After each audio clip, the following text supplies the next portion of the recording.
বাংলাদেশের সবচেয়ে শক্তিশালী বাহিনী হলো বাংলাদেশ সেনাবাহিনী। দেশের যে কোনো বিপদাপদে ভরসার স্থল হলো একমাত্র সেনাবাহিনী। শেখ হাসিনা পতনের পর থেকে ভারত বাংলাদেশকে নানাভাবে অস্থিতিশীল করার চক্রান্ত করে যাচ্ছে, আর ভারতের এসব হুমকি মোকাবেলায় তৎপর হয়ে উঠেছে বাংলাদেশ সেনাবাহিনী। এজন্য বাংলাদেশ সেনাবাহিনী তাদের সামরিক সক্ষমতা ব্যাপকভাবে বৃদ্ধি করতে চলেছে। দক্ষিণ এশিয়ার তৃতীয় বৃহৎ শক্তিশালী বাহিনী হচ্ছে বাংলাদেশ সেনাবাহিনী। তবে পেশাদারিত্বে ও দক্ষতায় বাংলাদেশ সেনাবাহিনী ভারতের চেয়ে কয়েক গুণ এগিয়ে আছে। কারণ বাংলাদেশ সেনাবাহিনী এই পর্যন্ত পৃথিবীর 43টি দেশে যুদ্ধ করার অভিজ্ঞতা রয়েছে। বিপরীতে ভারতীয় সেনাবাহিনীর ভারতের ব্যতীত অন্য কোনো দেশে যুদ্ধ করার অভিজ্ঞতা খুব একটা নেই। বাংলাদেশ সেনাবাহিনী জাতিসংঘের অধীনে প্রায় অর্ধ শতাধিক দেশে সরাসরি যুদ্ধ করার অভিজ্ঞতা অর্জন করেছে, যার ফলে বাংলাদেশের সেনাবাহিনীর দক্ষতা এবং অভিজ্ঞতা ভারতীয় সেনাবাহিনীর চেয়ে অনেক বেশি। পেশাগত দক্ষতার পাশাপাশি আধুনিক সমরাস্ত্র ক্রয়েও মনোযোগ দিতে শুরু করেছে বাংলাদেশ সেনাবাহিনী। বিশেষ করে ভারতের হুমকি মোকাবেলায় বাংলাদেশ সেনাবাহিনী পৃথিবীর বিভিন্ন দেশ থেকে ভয়ঙ্কর সব অস্ত্রশস্ত্র, যুদ্ধ বিমান, মিসাইল, ট্যাঙ্ক, ড্রোন সহ নানা সামরিক সরঞ্জাম ক্রয় করতে চলেছে, যেগুলো ফোর্সেস গোল 2030 সালের মধ্যে বাংলাদেশের মধ্যে যুক্ত হতে চলেছে। বর্তমানে বাংলাদেশ ভারত উত্তেজনার মধ্যে বাংলাদেশ সরকার আরও বেশি পরিমাণ সমরাস্ত্র নিজ দেশে উৎপাদন ও ক্রয় করার উদ্যোগ গ্রহণ করেছে। তো চলুন একটু জেনে নেওয়া যাক বাংলাদেশ সেনাবাহিনীর ভারতের বিরুদ্ধে নিজেদের প্রতিরক্ষা ব্যবস্থা শক্তিশালী করতে কি কি অস্ত্র ভবিষ্যতে ক্রয় করার উদ্যোগ গ্রহণ করেছে।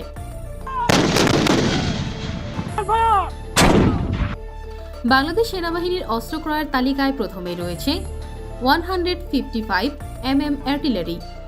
আর্টিলারি বা গোলন্দাজ ইউনিটকে রণাঙ্গনের বিধাতা বলা হয়। আর্টিলারি হলো যে কোনো যুদ্ধক্ষেত্রের গেম চেঞ্জার, কারণ আর্টিলারি দিয়ে যে কোনো যুদ্ধের মোড় ঘুরিয়ে দেওয়া সম্ভব। বলা হয়ে থাকে যে দেশের আর্টিলারি সক্ষমতা যত বেশি, সে দেশের যুদ্ধ জয়ের সম্ভাবনায় তত বেশি। বাংলাদেশের সাথে ভারতের 4246 কিলোমিটার সীমান্ত রয়েছে, আর ভারতের সাথে এসব সীমানার বেশিরভাগই সমতল ভূমি। আর এই রকম সমতল ভূমির যুদ্ধক্ষেত্রে আর্টিলারি গুরুত্বপূর্ণ ভূমিকা পালন করবে। বর্তমানে বাংলাদেশে সর্বমোট 21টি আর্টিলারি রেজিমেন্ট রয়েছে। বাংলাদেশ সেনাবাহিনী তাদের সক্ষমতা বৃদ্ধির জন্য যুক্তরাষ্ট্রের তৈরি 155 mm আর্টিলারি কিনতে টেন্ডার দিয়েছে। যুক্তরাষ্ট্রের তৈরি আর্টিলারির বিশেষ বৈশিষ্ট্য হচ্ছে এটি খুব সহজে হেলিকপ্টারে করে এক স্থান থেকে অন্য স্থানে নিয়ে যাওয়া যায়, যার ফলে যুদ্ধকালীন সময়ে বাংলাদেশ সেনাবাহিনীর সদস্যরা এই আর্টিলারিগুলো এক স্থান থেকে অন্য স্থানে সরিয়ে নিয়ে যেতে পারবে। 155 mm টাইপের এক একটি আর্টিলারির ওজন 4.5 টন এবং এই আর্টিলারি পরিচালনা করতে 7 জন ক্রুর প্রয়োজন হয় এবং এই আর্টিলারির রেঞ্জ 25 থেকে 40 কিলোমিটার পর্যন্ত হয়ে থাকে। তবে বাংলাদেশ যুক্তরাষ্ট্র থেকে কতটি আর্টিলারি ক্রয় করতে যাচ্ছে সেটি এখনও অজানা। বাংলাদেশ সেনাবাহিনীতে এমন আর্টিলারি সিস্টেমের ব্যাপক চাহিদা রয়েছে। আন্তর্জাতিক সামরিক শক্তি র্যাঙ্কিং সংস্থা গ্লোবাল ফায়ার পাওয়ার জানিয়েছে বাংলাদেশ সেনাবাহিনী প্রায় 2 রেজিমেন্ট অর্থাৎ 28টি আর্টিলারি গোলাবারুদ সহ ক্রয় করতে চলেছে। আশা করা যাচ্ছে আগামী 6 মাসের মধ্যে এই আর্টিলারিগুলো বাংলাদেশ সেনাবাহিনীর বহরে যুক্ত হবে। বাংলাদেশের এই আর্টিলারিগুলো অনেক বেশি অত্যাধুনিক এবং শক্তিশালী। এই আর্টিলারিগুলোকে প্রতিরোধ করার মতো সক্ষমতা বর্তমানে ভারতের হাতে নেই, কারণ বর্তমানে ভারত নিজেদের তৈরি আর্টিলারি নিজেরাই ব্যবহার করছে। তবে ভারতীয় আর্টিলারিগুলো খুবই নিম্নমানের, আর এই আর্টিলারিগুলোর মান নিয়ে খোদ অসন্তোষ রয়েছে ভারতীয় সেনাবাহিনীর ভেতরেই। বাংলাদেশের সাথে যুদ্ধক্ষেত্রে ভারতীয় এই আর্টিলারিগুলো খুব একটা কাজে আসবে না। যুক্তরাষ্ট্র থেকে বাংলাদেশের কেনা আর্টিলারিগুলোর কাছে ভারতীয় আর্টিলারিগুলো খেলনার পুতুল মনে হবে। আর্টিলারির মাধ্যমে এলোপাতারিভাবে একসাথে অনেক গোলা নিক্ষেপ করা যায় বলে এটি শত্রুর মধ্যে ভীতি ও মানসিক চাপ তৈরি করতে পারে। আর্টিলারিগুলো আক্রমণগুলি প্রায় শত্রুর মনোবল ভেঙে চূর্ণ বিচূর্ণ করে দেয়। বাংলাদেশ সেনাবাহিনীর আরেকটি কৌশলগত অস্ত্র হচ্ছে অ্যাম্ফিবিয়াস ট্যাঙ্ক। সম্প্রতি বাংলাদেশের সেনাবাহিনীর চীন থেকে 54টি অ্যাম্ফিবিয়াস ট্যাঙ্ক অর্ডার দিয়েছে। এই ট্যাঙ্কগুলোর জলে এবং স্থলে উভয় জায়গাতেই চলাচল করতে পারে। চীনের টাইপ 8103 মডেলের উভচর এই ট্যাঙ্কটি তীব্র স্রোতের মধ্যেও অনায়াসে চলতে পারে। বাংলাদেশ নদীমাতৃক দেশ হওয়ার কারণে এই ধরনের ট্যাঙ্কগুলো বাংলাদেশের জন্য অধিক উপযোগী। ভারত বাংলাদেশের মধ্যে যুদ্ধ হলে ভারত শুরুতেই বাংলাদেশের যোগাযোগ ব্যবস্থা ভেঙে দিতে চাইবে। এজন্য তারা বাংলাদেশের ব্রিজ, সেতু, কালভার্টের ওপর হামলা চালাতে পারে। কিন্তু বাংলাদেশের উভচর ট্যাঙ্কগুলো নদী, নালা, খাল, বিল সব জায়গাতেই চলতে পারে বলে খুব সহজেই এই ট্যাঙ্কগুলো যুদ্ধক্ষেত্রে ব্যবহার করা যাবে। টাইপ 8103 মডেলের উভচর ট্যাঙ্কগুলোর মাটিতে ও জলে সমানভাবে যুদ্ধ করতে সক্ষম। এই ট্যাঙ্কে রয়েছে 105 মিলিমিটার মেইন গান, 12.5 মিলিমিটার সেকেন্ডারি গান এবং anti tank missile firing capability. তাছাড়া বাংলাদেশ সেনাবাহিনীর অস্ত্র ক্রয়ের ক্ষেত্রে বেশ দক্ষতার পরিচয় দিয়েছে। কৌশলগত কারণে বাংলাদেশের সেনাবাহিনী চীন থেকে এই উভচর ট্যাঙ্কটি ক্রয় করেছে, কারণ বাংলাদেশের প্রধান প্রতিপক্ষ রাষ্ট্র হচ্ছে ভারত, আর ভারতের প্রধান শত্রু চীন।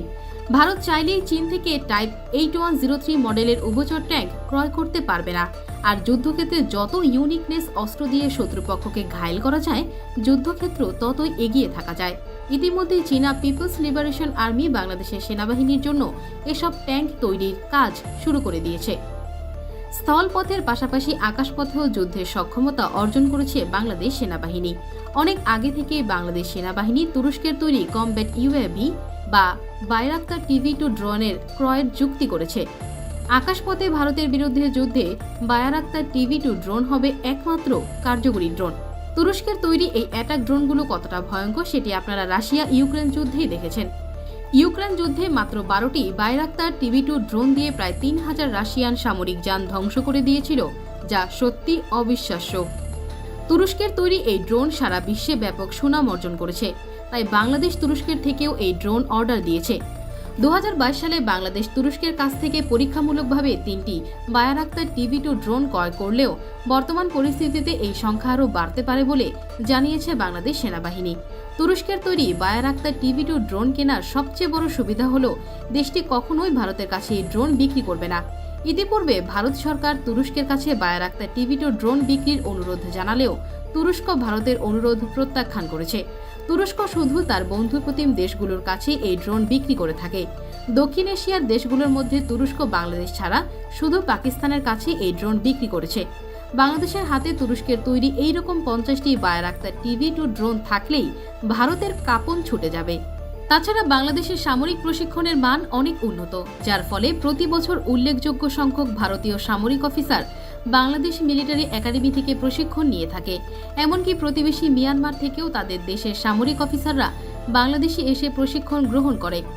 সম্প্রতি মিয়ানমারের সেনাপ্রধান বাংলাদেশকে তাদের সেনাবাহিনীকে প্রশিক্ষণ দেওয়ার অনুরোধ জানিয়েছেন। তবে বাংলাদেশ সেনাবাহিনী মিয়ানমারের এই অনুরোধে সাড়া দেয়নি, কারণ বাংলাদেশ যদি মিয়ানমারের সেনাবাহিনীকে সামরিক প্রশিক্ষণ দেয় তাহলে তারা বাংলাদেশ সেনাবাহিনীর সমকক্ষ হয়ে উঠতে পারে। এই আশঙ্কা থেকে বাংলাদেশ সেনাবাহিনী নিজের পায়ে নিচে কুড়াল মারতে চায়নি।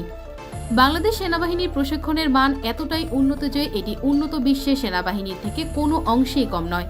এছাড়া Bangladesh institute of piece support operation training centre থেকে পৃথিবীর 52টি দেশের সেনা অফিসাররা প্রশিক্ষণ গ্রহণ করে থাকে, যার মধ্যে রয়েছে ভারত, শ্রীলঙ্কা, নেপাল, যুক্তরাষ্ট্র, Kenya, Malaysia, Indonesia, Pakistan, Ghana সহ পৃথিবীর বিভিন্ন দেশ।